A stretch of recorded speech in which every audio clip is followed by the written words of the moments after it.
Hey folks, just a quick one for you today. If you own a bandsaw, then this little idea, not necessarily this 3D print, but this idea could save you some grief.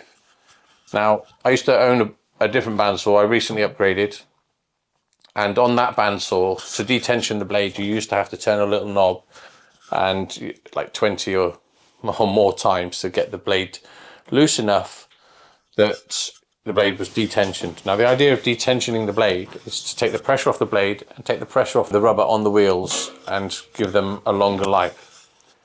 Now, because it was so hard to detension the blade on my old bandsaw, and it was frustrating when you had to change a blade, I just rarely ever did either of those things. With the new bandsaw, you've got this lever arm around the back here, and that's a quick tension. Because I'm in the habit of not detensioning the blade, and with this new bandsaw I will now detension it, when I come to it I'm at risk of just coming here and pressing the power on when this is all loose like this. So what I've come up with is this 3D print to help remind me to add tension to the blade before switching it on. And let me show you what this does. So when the handle's in the up position, this would sit on the handle just like that there, and then when you go to take the handle down, you remove this and it would be in your hand. So you would come round to the emergency stop button. This little groove here slots over the button, the emergency stop button like that, and reminds you not to press the start button whilst this is in this position. So you would take this off, go and tension your blade, and then you'll come back and turn it on.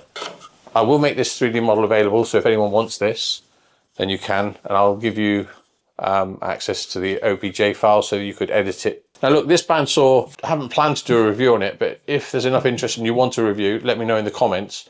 I think there's one other UK review. A lot of the American reviews are quite old now, but there's some little differences between this one and the American version.